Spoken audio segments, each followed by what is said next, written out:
നമസ്കാരം, എൻ്റെ പേര് രശ്മി. ഞാൻ SUT ഹോസ്പിറ്റലിലെ ചൈൽഡ് ഡെവലപ്മെന്റ് തെറാപ്പിസ്റ്റ് ആണ്. നമുക്കറിയാം ഈ April month autism awareness month ആണ്. അപ്പോൾ ഓട്ടിസം എന്താണ്, എങ്ങനെയാണ് അവരുടെ ഫീച്ചേഴ്സും ക്യാരക്ടേഴ്സും എന്നതിനെ കുറിച്ചാണ് ഞാനൊന്ന് സംസാരിക്കുന്നത്. ഓട്ടിസം നമ്മൾ വേറൊരു പേരിൽ പറയുന്നത് ഓട്ടിസം സ്പെക്ട്രം ഡിസോർഡർ എന്നാണ്. അപ്പൊ സ്പെക്ട്രം എന്ന് പറയുമ്പോൾ എല്ലാവർക്കും അറിയാം ഒരു കൂട്ടം എന്നതാണ്. അപ്പോൾ ഈ ഓട്ടിസം കുഞ്ഞുങ്ങളിൽ നമ്മൾ നോർമൽ കുഞ്ഞുങ്ങളെ കാട്ടിയും വളരെയധികം ഡിഫറൻസ് ഇവരിൽ കണ്ടുവരുന്നുണ്ട്.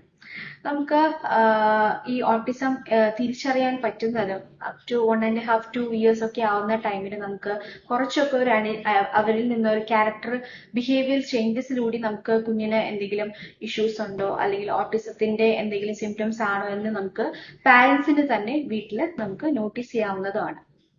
മാത്രല്ല ഈ ഓട്ടിസം കുട്ടികളിൽ മേജർ ആയിട്ട് ഒരു 3 ഏരിയാസിൽ അവർക്ക് ഭയങ്കരധികം ഡിഫിക്കൽട്ടീസ് ഉണ്ടാവും. അതിന് നമ്മൾ ഓട്ടിസം ട്രയാഡ് എന്ന് പറയും. ട്രയാഡ് എന്ന് പറയുമ്പോൾ 3 എന്ന് നമ്മൾ അർത്ഥം മനസ്സിലാക്കുക.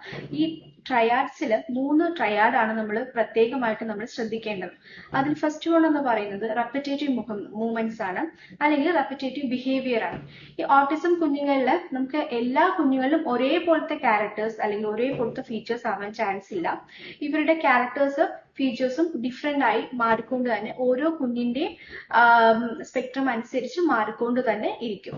അപ്പൊ നമുക്ക് ഈ റെപ്പിറ്റേറ്റീവ് ബിഹേവിയറിൽ എടുക്കുമ്പോൾ ചില കുഞ്ഞുങ്ങളിൽ റെപ്പിറ്റേറ്റീവ് മൂവ്മെന്റ്സ് ആയിരിക്കും, അതായത് ഹാൻഡ് ഫ്ലാപ്പിംഗ് അങ്ങനത്തെ മൂവ്മെന്റ്സ് ചില കുട്ടികളിൽ കാണാം. ചില കുട്ടികളിൽ ടോയ് വർക്കിംഗ് ആയിരിക്കും, അവർ ടോയിലായിരിക്കും ചിലപ്പോൾ നടക്കാൻ കൂടുതലും ഇൻട്രസ്റ്റ് കാണിക്കുന്നത്.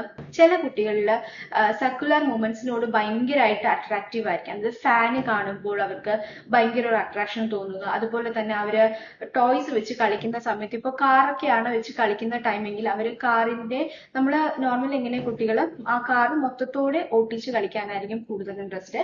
പക്ഷെ ഈ ഓട്ടിസം കുഞ്ഞുങ്ങളാണെങ്കിൽ ആ കാറിന്റെ വീലിൽ ആ ഒരു റൊട്ടേറ്റിംഗ് മൂവ്മെന്റ്സ് കൂടുതലായിരിക്കും, ഇവര് അത് കറക്കിക്കൊണ്ടിരിക്കാനായിരിക്കും കൂടുതൽ ഇൻട്രസ്റ്റ്.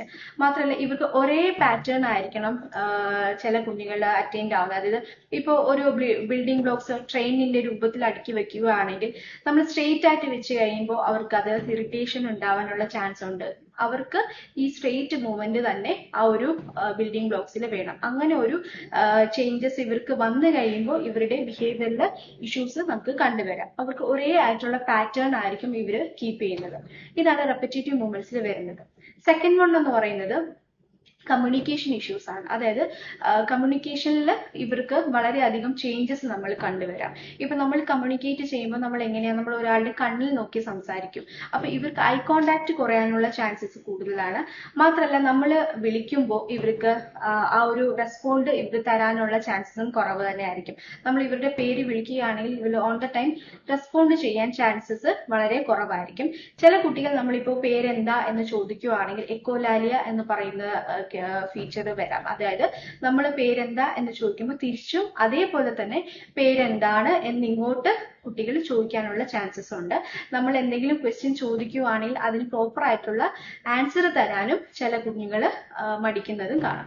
ചില കുഞ്ഞുങ്ങൾ വെർബലി ആയിരിക്കും അവർ കമ്മ്യൂണിക്കേറ്റ് ചെയ്യുന്നത്, ചില കുട്ടികൾ നോൺ വെർബൽ ആയിരിക്കും അവർ കമ്മ്യൂണിക്കേറ്റ് ചെയ്യാൻ ആഗ്രഹിക്കുന്നത്.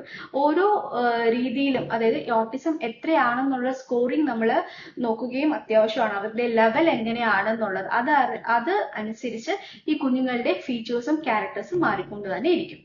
നെക്സ്റ്റ് തേർഡ് വൺ എന്ന് പറയുന്നത് പിയർ ഗ്രൂപ്പിലൊക്കെ ഇവർക്ക് ഇടപെടാനും അല്ലെങ്കിൽ ഒരു സോഷ്യൽ ഗ്രൂപ്പിൽ ഇടപെടാൻ, ഒരു സോഷ്യൽ അറ്റ്മോസ്ഫിയറിൽ അഡ്ജസ്റ്റ് ചെയ്യാനും ഒക്കെ ഇവർക്ക് ഭയങ്കര അധികം ബുദ്ധിമുട്ടുള്ളതായിട്ട് കാണിക്കാം. അതായത് സോഷ്യൽ ഇന്ററാക്ഷനിൽ ഇവർക്ക് ഭയങ്കര അധികം ബുദ്ധിമുട്ടായിരിക്കും. അതായത് ഒരു പിയർ ഗ്രൂപ്പിൽ ഇവര് സെയിം ഏജ് ഗ്രൂപ്പിൽ നമ്മൾ ഇടുകയാണെങ്കിൽ ഇവർ ആ ഗ്രൂപ്പുമായിട്ട് അഡ്ജസ്റ്റ് ചെയ്ത് പോവാൻ ബുദ്ധിമുട്ടായിരിക്കും. അതുപോലെ തന്നെ നമ്മളൊരു ഗ്രൂപ്പ് ആക്ടിവിറ്റി കൊടുക്കുകയാണെങ്കിൽ നമ്മളുടെ റൂൾസ് ആൻഡ് റെഗുലേഷൻസ് ഇവര് ഫോളോ ചെയ്തു പോകാനും ഇവർക്ക് വളരെയധികം ബുദ്ധിമുട്ടായിട്ട് നമ്മൾ കണ്ടുവരുന്നുണ്ട്. മാത്രമല്ല ആ ഒരു റൂള് ബ്രേക്ക് ഔട്ട് ചെയ്ത് പോയി ഇവർക്ക് ഒറ്റയ്ക്ക് കളിക്കാനും ഇവരുടേതായ സ്വന്തം പ്ലേയില് ഇവര് സന്തോഷം കൂടുതൽ കണ്ടെത്തുന്നവരുമായിരിക്കും ചില ഓട്ടിസം കുട്ടികൾ. പിന്നീട് ഈ ഓട്ടിസം കുട്ടികളെ നമ്മൾ വളരെയധികം ട്രീറ്റ് ചെയ്യേണ്ടത് അത്യാവശ്യം. കാരണം നമ്മൾ നോർമൽ കുഞ്ഞുങ്ങൾ എങ്ങനെയാണോ ആ കുഞ്ഞുങ്ങളുടെ അത്രേ എന്ന് രീതി അല്ല എങ്കിൽ പോലും ഇവരുടെ സ്വന്തം കാര്യങ്ങൾ നമുക്ക് ചെയ്തു കൊടുക്കാനായിട്ട് അതിന് വേണ്ടിയിട്ടുള്ള തെറാപ്പീസും ഇന്റർവെൻഷനും നമ്മൾ ഈ ഓട്ടിസം കുട്ടികൾക്ക് കൊടുക്കേണ്ടത് വളരെയധികം അത്യാവശ്യമാണ്. നമ്മൾ behaviour therapy, occupational therapy, developmental therapy അതുപോലുള്ള തെറാപ്പീസ് നമ്മൾ ഈ കുഞ്ഞുങ്ങൾക്ക് കൊടുക്കേണ്ടതും ആവശ്യം തന്നെയാണ്. നമുക്ക് ഈ പറഞ്ഞ പോലെ 1.5 വയസ്സൊക്കെ ആവുന്ന ടൈമിൽ തന്നെ നമ്മൾ ഇവിടെ ഡെവലപ്മെന്റ്സ്, അതായത് ഓരോ കുഞ്ഞുങ്ങളുടെയും നമ്മൾ ഡെവലപ്മെന്റ്സ് നോക്കുമ്പോൾ നമുക്കറിയാം ഏത് ആണ് ഡിലേ ഉള്ളത്, സ്പീച്ചിന് ഡിലേ ഉണ്ടോ, അല്ലെങ്കിൽ ഐ കോണ്ടാക്ട് എങ്ങനെയാണ്, നമ്മൾ വിളിക്കുമ്പോൾ കുഞ്ഞ് നോക്കുന്നുണ്ടോ, ഇതെല്ലാം നമ്മൾ ഡെവലപ്മെന്റൽ അസസ്മെന്റിൽ നമ്മൾ വരുന്ന കാര്യങ്ങൾ തന്നെയാണ്. സോ 1.5 വയസ്സുള്ള കുട്ടികളിലൊക്കെ മിക്ക കുട്ടികളും നമുക്ക് ഡെവലപ്മെന്റൽ അസസ്മെന്റ് ചെയ്യേണ്ടതും അത്യാവശ്യം തന്നെയാണ്. നമ്മൾ സ്റ്റാർട്ടിങ്ങിലെ നമുക്ക് എന്തെങ്കിലും ഒരു ഡിലേ അല്ലെങ്കിൽ ഒരു ഡിഫറൻസ് നമ്മൾ കാണുകയാണെങ്കിൽ നമ്മൾ ഓൺ ദ സ്പോട്ട് തന്നെ നമുക്ക് ഇവർക്ക് തെറാപ്പീസ് അല്ലെങ്കിൽ ഇന്റർവെൻഷൻ കൊടുത്ത് നമുക്ക് ഒരു പരിധി വരെ ഇവരുടെ സ്വന്തം കാര്യങ്ങൾ സ്വന്തം രീതിയിൽ ചെയ്യാനുള്ള കേപ്പബിലിറ്റി നമുക്ക് ഉണ്ടാക്കി കൊടുക്കാനായിട്ട് സാധിക്കും. സോ എല്ലാ പാരന്റ്സും നമ്മുടെ കുഞ്ഞുങ്ങളെ ശ്രദ്ധിക്കുക, സ്ക്രീൻ ടൈം ഒഴിവാക്കുക. ഓട്ടിസം എന്നതിനെ പറ്റിയിട്ട് കുറച്ചൊക്കെ മനസ്സിലായി കാണുമെന്ന് വിശ്വസിക്കുന്നു. Thank you.